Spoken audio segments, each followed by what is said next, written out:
జ్ఞానానందమయం దేవం నిర్మలస్ఫటికాకృతిం ఆధారం సర్వవిద్యానాం హయగ్రీవముపాస్మహే. భక్తివన్ ప్రేక్షకులకు స్వాగతం సుస్వాగతం. నేడు మనం తెలుసుకునేటువంటి విషయం పోలీస్ వర్గము. ఈ పోలీస్ వర్గం అంటే ఏమిటి అనే విషయాన్ని గురించి వివరంగా ఇప్పుడు తెలుసుకుందాం. కార్తీక మాసంలో ప్రతినిత్యము కూడా కార్తీక స్నానము, కార్తీక దీపారాధన, కార్తీక మాసంలో అభిషేకము, శివార్చన, అలాగే దానము, దామోదర అర్చన, ఇవి ప్రధానమైనటువంటి విషయాలు. ఇందులో మనకు ముఖ్యమైనటువంటి విషయం ఏమిటంటే స్నానము ఆచరించడం.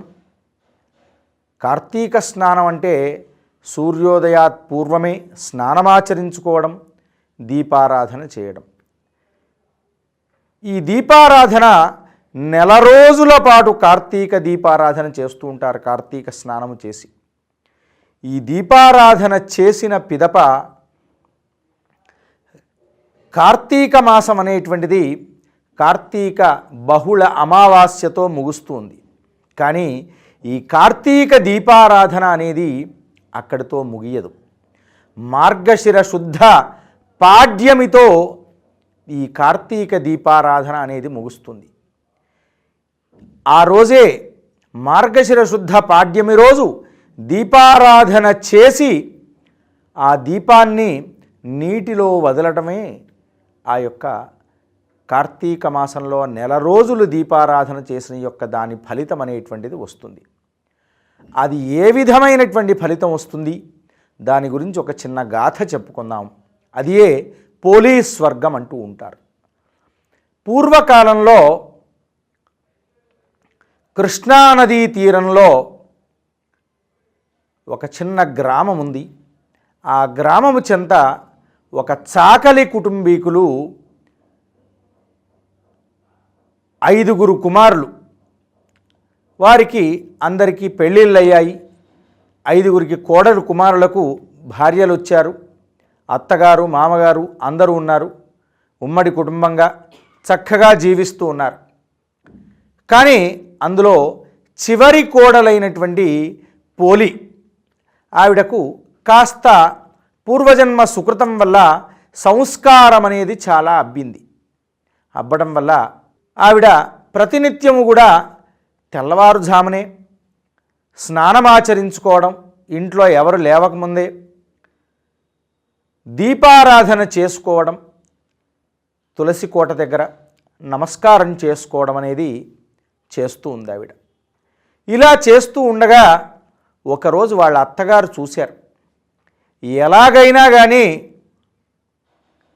ఈ కార్తీక దీపారాధన చిన్న కోడలైనటువంటి పోలి చేయకుండా చూడాలి అని ఆలోచించింది. అనేక రకాలైనటువంటి మార్గాలు అన్వేషించింది. కానీ ఆవిడ అనేక రకాలైనటువంటి ఒడిదొడుకులు ఎదుర్కొన్నప్పటికి కూడా మానలేదు. ఏదైనా ఒక విధానం ప్రకారంగా ఆమె దీపారాధన చేస్తూ వచ్చింది. ఇలా నెల రోజులు గడిచిపోయింది. చివరి రోజు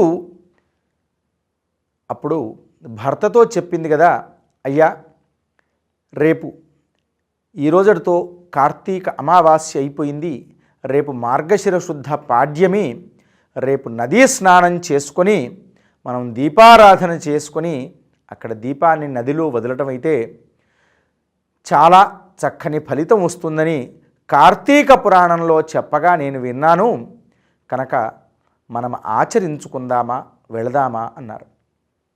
నాకు వీలు పడదమ్మా అని చెప్పాడు భర్త. ఆ విషయాన్ని గ్రహించింది, ఆ మాటలు విన్నటువంటిది అత్తగారు తెల్లవారగానే తన 4 కోడళ్లను తీసుకొని 5వ కోడలైనటువంటి ఈ పోలిని వదిలేసి ఆ కోడలికి ఇంట్లో ఉన్నటువంటి ఒక్క సమయం కూడా, నిమిషం కూడా తీరిక లేకుండా పని అంతా కూడా అప్పగించేసి ఆవిడ ఎక్కడ దీపారాధన చేస్తుందో అనే ఉద్దేశంతో ఒత్తులు, నూనె ఇత్యాదికాలన్నీ కూడా తీసుకొని వెళ్ళిపోయింది. పాపం ఈవిడ సూర్యోదయాత్ పూర్వమే స్నానమాచరించుకున్నది. దేవుడి గదిలోకి వెళ్ళేసి ఒత్తులు వెతుకుతుంటే ఎక్కడా లేవు, కనబడలేదు. ఏమిటి శివ, ఏమిటి పరీక్ష అని మనసులో నమశివాయ అంటూ మంత్రం జపిస్తూనే ఉంది. అక్క క్షణంలోనే ఆమెకు తోచింది, ఇంట్లోనే పత్తి చెట్టు ఉంది కదా పెరట్లో, అందులోంచి కాసింత పత్తి తీసుకుందామని చెప్పేసి తీసుకునేసి వత్తి చేసుకుంటే మళ్ళీ ఆ వత్తి వెలిగించడానికి నూనె కావాలి కదా. ఆ నూనె కూడా నెయ్యి లేదు, నూనె లేదు, ఏదీ లేకుండా అత్తగారు ఆ విధంగా అన్నీ తీసుకొని వెళ్ళిపోయారు.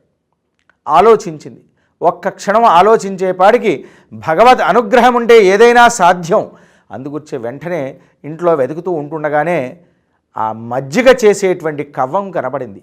ఆ కవ్వానికి కాసింత వెన్న ఉన్నది. ఆ వెన్న తీసుకునేసి దీపారాధన చేసి నమస్కారం చేసుకునేసి ఆ దీపాన్ని చక్కగా తన ఇంట్లో ఉన్నటువంటి బకెట్లోనే వదిలేసి గంగే చ యమునే చైవ గోదావరి సరస్వతి నర్మదే సింధు కావేరి జలేస్మిన్ సన్నిధిం కురు. అయ్యా, ఈ బకెట్లోనే గంగాజలంగా భావించేసి ఆవిడ చక్కగా ఆ నీటిలో దీపాన్ని వదిలేసింది.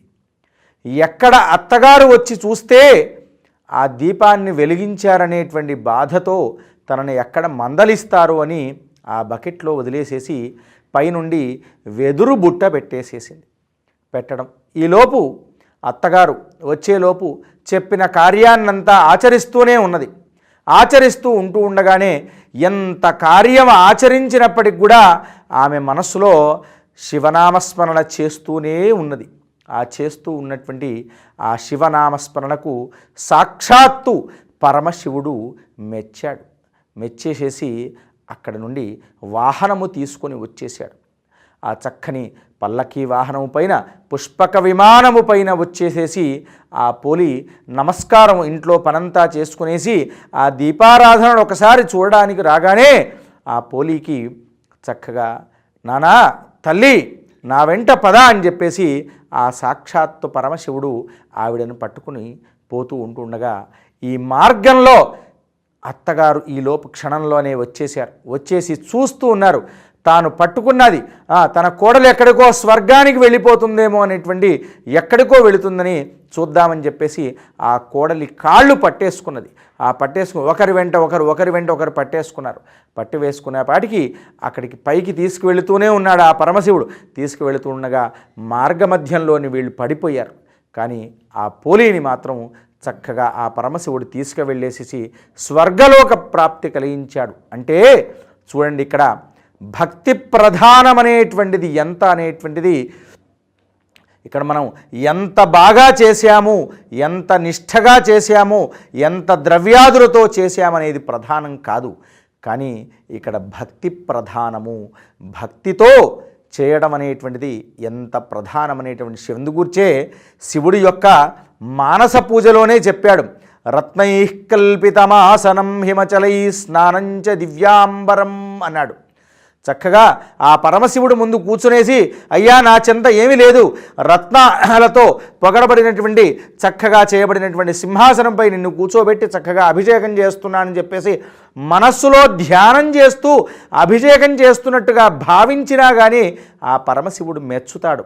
అలా ఇక్కడ ఆ పరమశివుడు ఆవిడ అంత చక్కగా దీపారాధన చేసినప్పటికీ ఆవిడకు దీపారాధన చెయ్యకుండా ఎన్ని ఆటంకాలు కలిగించినప్పటికి కూడా అత్తగారు తోటికోడళ్ళు అప్పుడు వారికి ఎంత చేసినప్పటికి కూడా నరకలోక ప్రాప్తే కలిగింది. కానీ ఈవిడ భక్తితో చేసినటువంటి, ఇంట్లో ఒత్తులు లేకుండా చేసిన, కుబుద్ధితో నదీ స్నానం కూడా చేయనీయకుండా చేసిన ఆ ఉన్నటువంటి బావిలో ఉండి నీళ్లతో స్నానం చేసి ఆ ఇంట్లో ఉన్నటువంటి పెరట్లో ఉన్నటువంటి పత్తి చెట్టుకున్నటువంటి ఆ పత్తిని కాసింత తీసుకొని ఆవిడ చక్కగా ఆ కవ్వానికి ఉన్నటువంటి వెన్నను కొంచెం అంతా పెట్టుకుని ఆ యొక్క చమరు పూసుకునేసి దీపం వెలిగించి ఆ భగవంతుణ్ణి ప్రార్థించుకున్నది. అంటే ఇక్కడ భక్తి ప్రధానమనేటువంటిది.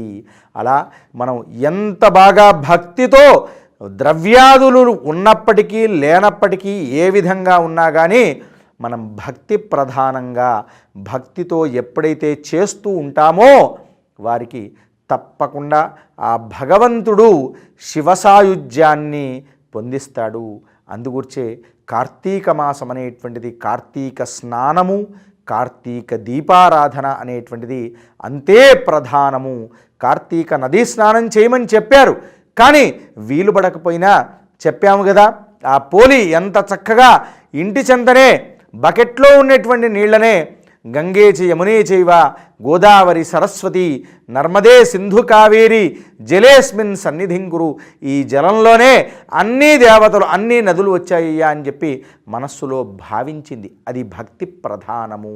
అలా భక్తితో మనం ఎప్పుడైతే ఏ కార్యమైతే చేస్తూ ఉంటామో ఆ కార్యం వల్ల మోక్షప్రాప్తి అనేది తప్పకుండా లభిస్తుంది. కాబట్టి మనం కలియుగంలో ప్రతి ఒక్కరం కూడా ఈ విధమైనటువంటి భక్తి మార్గానికి ప్రాధాన్యత ఇచ్చి ప్రతి ఒక్కరు కూడా ఈ విధంగా కార్తీక మాసంలో దీపారాధన చేసినటువంటి వారు, ఒకవేళ ఎప్పుడో ఒకసారి చేయడంలో వీలు పడకపోయినా ఆటంకం కలిగినటువంటి వారు కూడా ఆ ఆటంకాన్ని పరమశివుడు మన్నిస్తాడు. ఈ మార్గశిర శుద్ధ పాడ్యమి రోజు ఎవరైతే ఈ యొక్క దీపారాధన చేసి ఇంట్లో నదిలో వదిలితే చాలా సంతోషం. నది లేనట్లయితే ఇంట్లో చివరకు బకెట్లో కానీ ఏ కుండీలో కానీ వదిలి ఆ యొక్క అరటి దొనెతో పెట్టేసి వదిలడం వల్ల ఆ యొక్క పరమశివుడి యొక్క అనుగ్రహానికి పాత్రులై ఆ మహావిష్ణువు అటు పరమశివుడు ఇద్దరు కూడాను వైకుంఠలోక ప్రాప్తి, స్వర్గలోక ప్రాప్తి అనేది మనకు సిద్ధించే విధంగా చేస్తూ ఉంటుంటాడు. అంటే మనం చేసినటువంటి అనేక విధాలైనటువంటి పాపాలన్నీ కూడా ఈ దీపం వల్లనే తొలగిపోతూ ఉంటాయి. దీపారాధన అనేది చాలా ప్రాధాన్యం. ఎందు గురించి దీపారాధన చెప్పారయ్యా అంటే, ఇంట్లో శాస్త్రంలో చెప్పారు, కొందరికి వంశవృద్ధి కాకపోవడానికి గల కారణం ఏమిటయ్యా అంటే దానికి కూడా ఒక ప్రధాన కారణం ఇంట్లో దీపారాధన సక్రమ పద్ధతిలో సరి అయిన సమయంలో సంధ్యా సమయంలో దీపారాధన ఎవరి కుటుంబంలోనైతే చేయడం మానేస్తూ ఉంటుంటారో, సక్రమంగా జరగదో, అలాంటి ఉత్తరోత్తరంగా ఆ వంశంలో వంశవృద్ధి అనేది లేకుండా కొందరి తరతరాలు దారుతూ ఉన్నప్పుడు ఆ వంశం అనేది అక్కడ ఆగిపోయే పరిస్థితి ఏర్పడుతుంది. అప్పుడు ఏమర్పడుతుంది, బ్రాహ్మణోత్తముని చెంతకో ఏ పండితోత్తముని చెంతకో వెళ్ళేసి మనం అడుగుతూ ఉంటుంటాం, ఏమిటయ్యా కారణం అంటే, అప్పుడు అయ్యా మీ ఇంట్లో సక్రమమైన పద్ధతిలో ఆరాధన జరగటం లేదు, లేదా పితృదోషాదులు ఉన్నాయో, ఇలాంటివి అన్నీ చెప్తూ ఉంటుంటారు. అలాంటి దోష నివారణ కొరకు మీరు 1 సంవత్సరం పాటు అఖండ దీపారాధన చేయండి అనేటువంటి చెప్తుంది. అలా దీపారాధనలో ఇంత మహాత్మ్యం అనేటువంటిది ఉంటూ ఉంటుంది.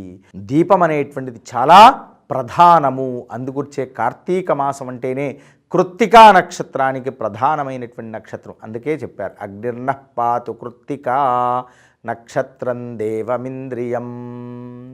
అగ్నికి సంబంధించినటువంటి నక్షత్రం కనుక కార్తీక మాసంలో నిత్యము ఎవరైతే ఈ యొక్క దీపారాధన చేస్తూ ఉంటుంటారో అలాంటి వారికి ఆ యొక్క శివుని యొక్క అనుగ్రహం కలిగి తప్పకుండా ఆ పోలీలంటే ఆవిడకే చాకలి ఆవిడనే అంత భక్తితో చేసినటువంటి, భక్తి ప్రధానంగా చేసినటువంటి, ద్రవ్యాదులు సరిగ్గా సమకూర్చకపోయినా భక్తితో చేయడం వల్ల ఆ భగవంతుడు చేశాడు అంటే ఆవిడకు స్వర్గలోక ప్రాప్తి కలిగించాడైతే, మనబోటి వాళ్ళం సామాన్యంగా భక్తితో ఈ ఆలయంలో కాదు ఇంట్లో కూర్చున్నా పర్వాలేదు, ఈ విధంగా ఎవరైతే పోలీస్ స్వర్గం కథను వినేసి చక్కగా ఈ యొక్క దీపారాధన చేసుకుని వదిలేస్తారో ఆ దీపారాధన వల్ల వారికి తప్పకుండా ఉత్తరోత్తరంగా శివసాయుధ్యం పొంది స్వర్గలోక ప్రాప్తి అనేది సిద్ధిస్తూ ఉంటుంది.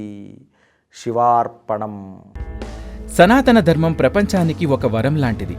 సనాతన ధర్మం యొక్క గొప్పతనాన్ని మేము untold stories from Hinduism, Vedic facts, ధర్మ సందేహాల ద్వారా మనలో చాలా మందికి తెలియని విషయాలు చెప్తూ జాగృతిపరిచే ప్రయత్నం చేస్తున్నాము.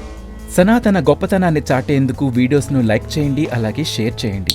సబ్స్క్రైబ్ చేయడం ద్వారా మాకు సపోర్ట్ ఇవ్వండి. అలాగే మీ అభిప్రాయాలను కామెంట్స్ రూపంలో పంచుకోండి.